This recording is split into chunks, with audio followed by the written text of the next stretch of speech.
Welcome back to both those in the room and to those that are watching online. In addition to the greeting from Peter Gabriel this morning, he wanted to support our efforts to get the word out about the 20th anniversary of the UN Declaration on Human Rights Defenders. We have a short video message from him before we begin our discussion about the particularly difficult situation facing defenders around the world. This will be followed by a tribute to fallen human rights defenders with a musical contribution from Peter Gabriel. After this, Gretchen Gordon, General Coordinator of the Coalition for Human Rights and Development, will share her experiences and lead the panel and group discussion. Hi, this is Peter Gabriel in London. Every day, courageous human rights activists risk their lives to protect and defend the rights of others. It's time for us to stand up for them. 20 years ago, the United Nations General Assembly adopted the Declaration on Human Rights Defenders, recognizing the special role that human rights defenders play in the advancement of freedom globally. So on this anniversary, I join the Carter Center in calling on all governments to renew their efforts and responsibilities to fulfill the protections set forth in this declaration, so the frontline activists have the support they need to do their jobs. They must know that they're not alone and that we all benefit from their courage and determination to speak truth to power.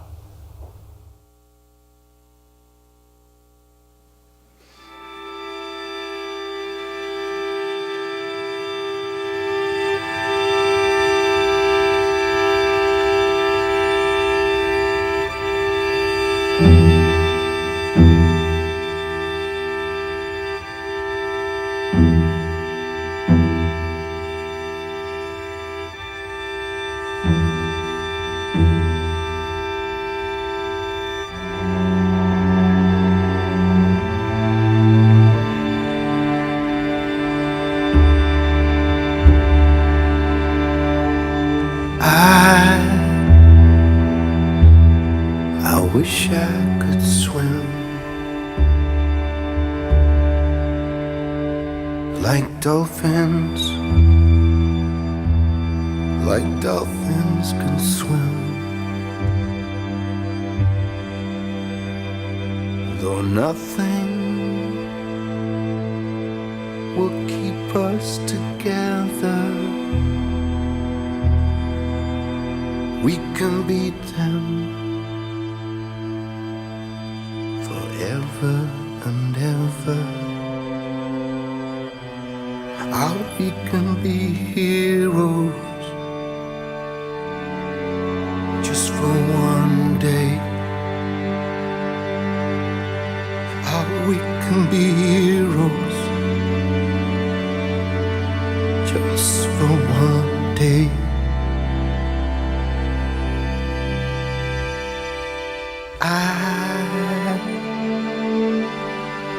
I will be king,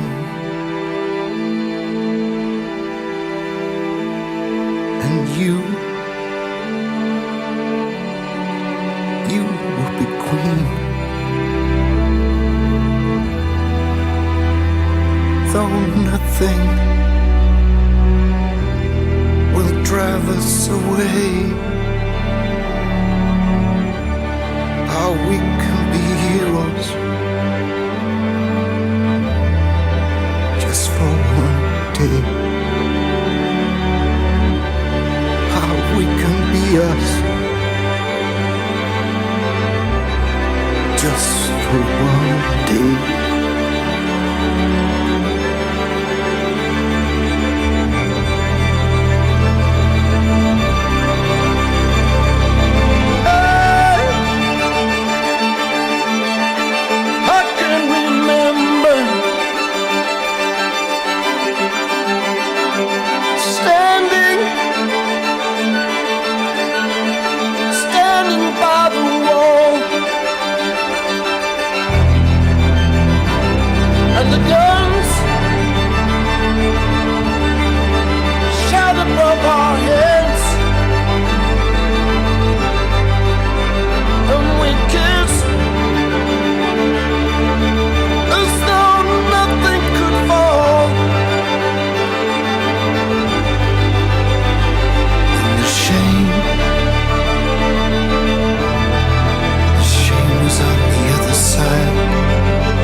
day.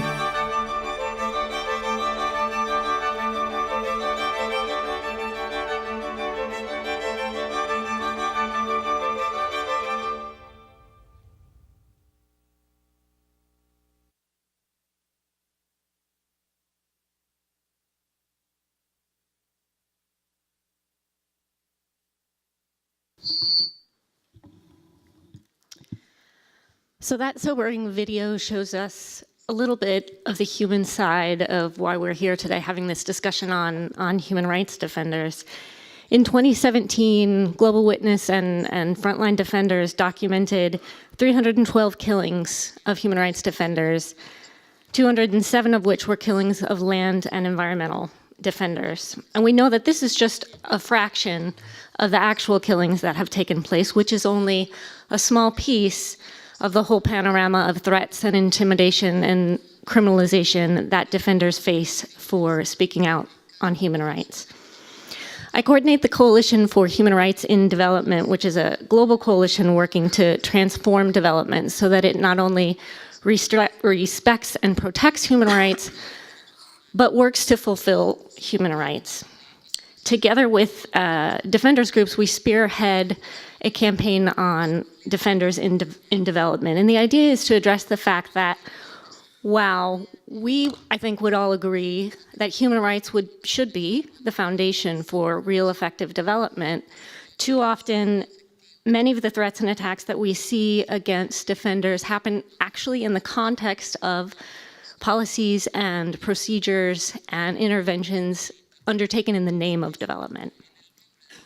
So whether that is indigenous communities who are facing the imposition of a hydrological dam, the judicial harassment of journalists exposing corruption in oil and gas deals, or crackdowns of protesters who are protesting yet another set of austerity measures or the rollback of labor protections. The subject of this panel today is reinforcing the front lines of freedom. And I'm joined by two colleagues here who have a long history on the front lines. Jorge Santos is General Coordinator of UREFEGUA, which is the Unit of Protection of Human Rights Defenders in Guatemala. And UREFEGUA supports defenders in Guatemala and elsewhere in Central America to boost their capacity for protection, including self-protection. We're also going to hear from Patricia Gualingua of the Sarayaku people in the Amazon of Ecuador, who have led an inspiring fight for their rights, for their collective rights as indigenous peoples in the face of powerful oil interests. So looking at what's needed to reinforce the front lines for defenders, first I think we need to examine what are those front lines and what's happening there. What are these critical sites of struggle? And when I say what's happening there, it's not just what's happening to defenders, but what are the struggles that they are fighting for, and what's the dynamic that puts them at risk in the first place? I think there's a lot of discussion, and we can spend a lot of time talking about how defenders are at risk because they are vulnerable or marginalized or lack protection measures. But I think at the heart of it, defenders are at risk because they're powerful, because they're under attack specifically because they are doing the critical work of bringing about sustainable development, of enforcing human rights, supporting and promoting human rights, of democracy building, of peacemaking. And they're making cracks in this political and economic system that would seek to only enrich profits and would seek to further pillage and exploitation. So if we want to figure out how to reinforce those front lines, I think we need to examine that power dynamic. You may have heard recently about the terrorist list drawn up by the Philippine government earlier this year. Over 600 Philippine citizens woke up one day to learn that they were now considered terrorists, and this meant that they could be subject to warrantless arrest, to surveillance, to have their assets frozen. And in a country where the president has called on the police to shoot human rights activists who are seen to be obstructing justice, it can be considered basically a hit list. And this list includes a large number of indigenous leaders and activists who have been outspoken about land rights and about the right to free, prior, and informed consent, including the UN Special Rapporteur on the Rights of Indigenous Peoples. But it also includes average, ordinary indigenous peoples who are not activists. They are members of their communities, of their peoples. They are living their way of life, practicing their way of life, living on their territories. And that way of life is an act of resistance. It is a powerful affront and a challenge to the government's plans to use that land for development, to clear them from their lands. So I say that as one example of what that front line looks like for those people. Their front line of freedom is the freedom to decide their own development. I want to turn now to Jorge and pose the question to you. What is the situation for human rights defenders in Guatemala that you have been experiencing? And can you describe for us what's happening and what are the sites of struggle and the front lines there? And he'll be speaking in Spanish if you want to put on your earphones.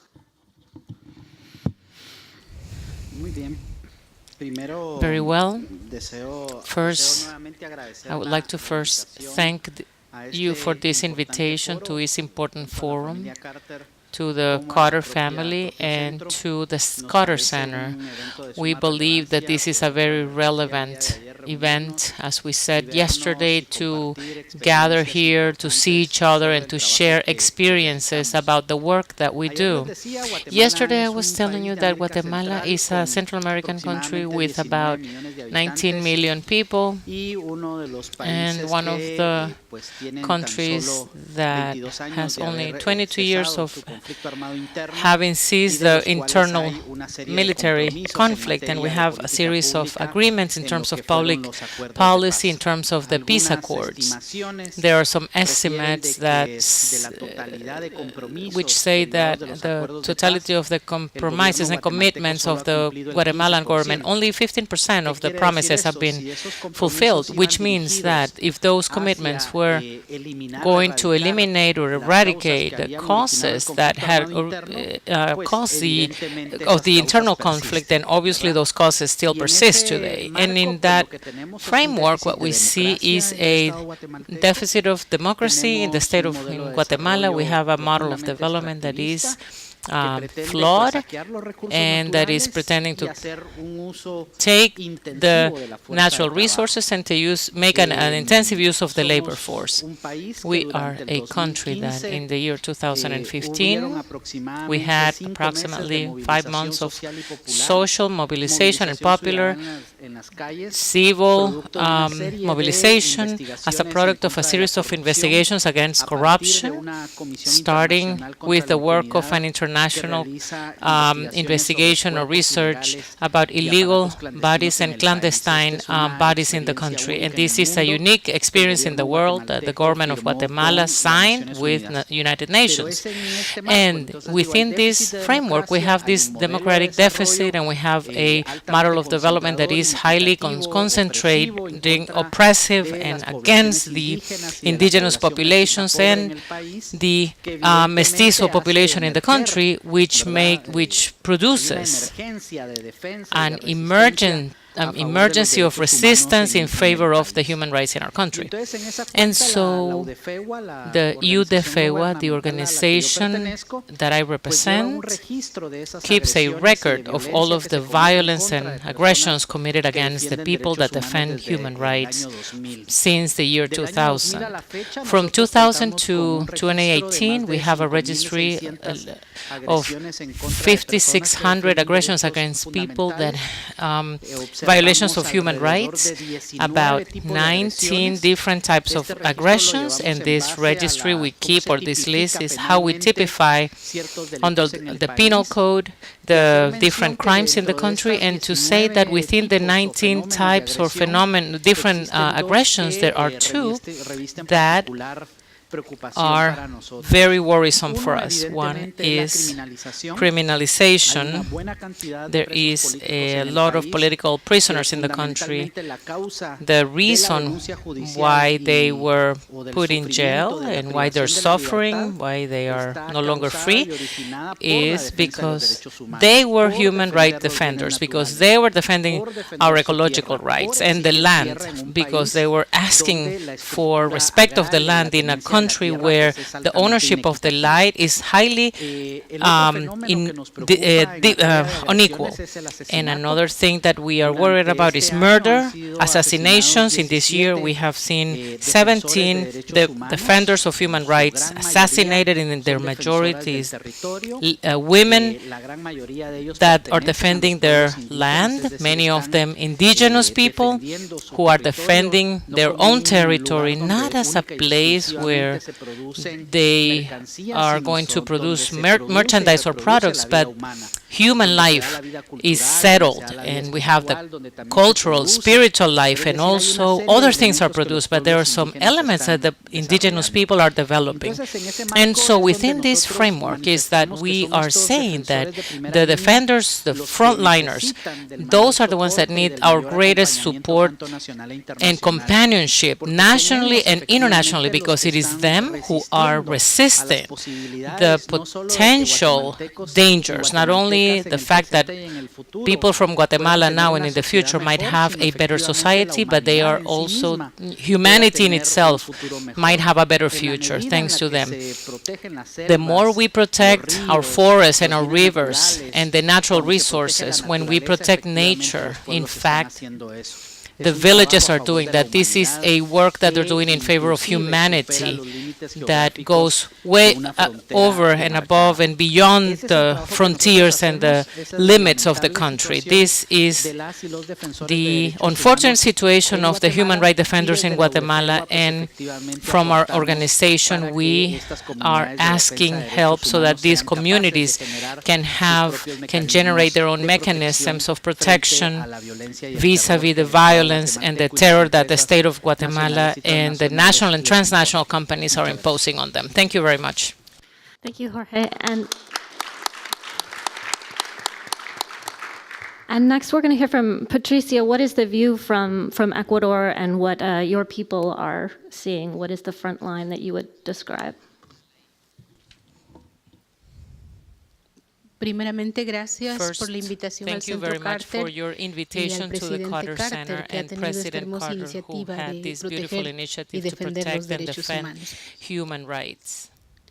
La situación de los pueblos The indígenas situation no of es the indigenous desconocida. people is not unknown. Sabemos We todos los know atropellos que vivimos a all of diario, the violence that todo we lo que live Jorge day acaba after de day, mencionar, everything that George has just y eso mentioned, ocurre en Jorge, todos los and países. this is happening throughout the Por world. más que tengamos All countries. derechos We consagrados have supposedly we dentro de have rights las within the constituciones, el constitutions, Convenio 169, la Covenant Declaración de Naciones 169, Unidas, the Declaration of the United los derechos se Nations, siguen violentando en the territorios rights indígenas. continue to be Pero violated esto in the atraviesa indigenous porque en nuestros areas territorios hay because recursos in our naturales. territories we have natural resources. Recursos And this is naturales why it's muy happening. apetecidos por las grandes Natural empresas resources transnacionales that como las the petroleras, transnational las companies want to mineras, have, las mining, madereras oil y company, también wood gente que companies, está buscando forest, fórmulas como la and other biopiratería. companies that are trying Es to muy do apetecido en los territorios biopiracy. indígenas.